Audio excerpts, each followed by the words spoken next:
పంజాబ్లోని ప్రభుత్వ పాఠశాలల్లో తెలుగు భాషకు ప్రత్యేక స్థానం లభించింది.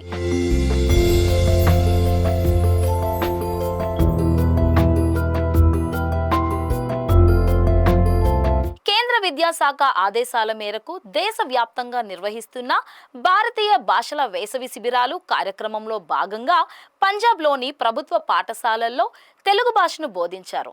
మే 26 నుంచి ప్రారంభమైన ఈ ప్రత్యేక శిక్షణా శిబిరాలు ఒక వారం పాటు సాగాయి. 6 నుంచి 10వ తరగతి వరకు విద్యార్థులు వీటిలో పాల్గొన్నారు.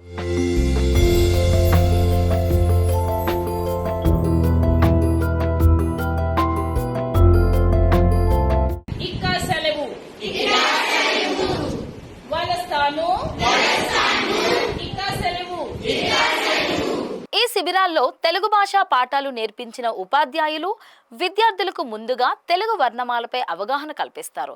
పండ్లు, కూరగాయలు, వంటకాలు, సంగీత పరికరాల పేర్లను తెలుగులో చదివించి రాయించేలా ప్రాక్టీస్ చేయించారు. అంతేకాదు నమస్కారం, ధన్యవాదాలు, అభినందనలు వంటి గౌరవపూర్వక పదాలను వివరించడమే కాకుండా దేశభక్తి గీతాలు పాడిస్తూ వాటి అర్థాన్ని కూడా వివరించారు.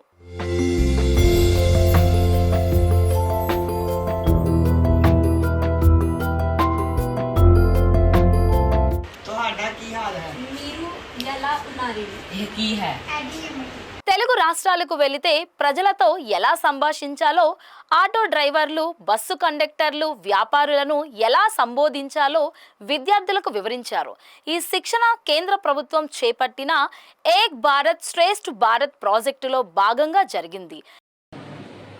తెలుగు భాష మా అమ్మ, పితాజీ నాన్నమ్మ, दादाजी दादा, दादी नाना, बड़ी बहन अक्का, छोटी बहन चेली, बड़ा भाई अन्ना, छोटा भाई बेटा बेटी कुतरू.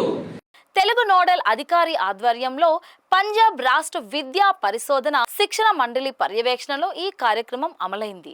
విద్యార్థులకు బోధించాల్సిన తెలుగు ప్రాథమిక అంశాలకు సంబంధించిన డిజిటల్ మెటీరియల్, ప్రింటెడ్ మెటీరియల్ను పంపిణీ చేశారు.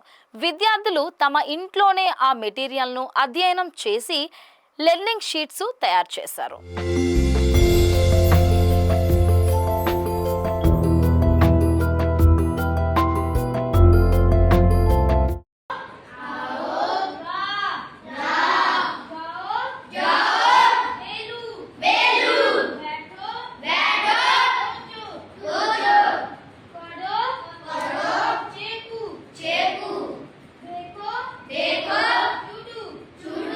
ఈ కార్యక్రమం విజయవంతంగా అమలైన పంజాబ్లోని కొందరు ఉపాధ్యాయ సంఘాలు మాత్రం కేంద్ర ప్రభుత్వ విద్యా విధానాన్ని వ్యతిరేకిస్తున్నట్లు సమాచారం. అయినా విద్యార్థుల స్పందన మాత్రం అనూహ్యంగా సానుకూలంగా ఉండడం విశేషం.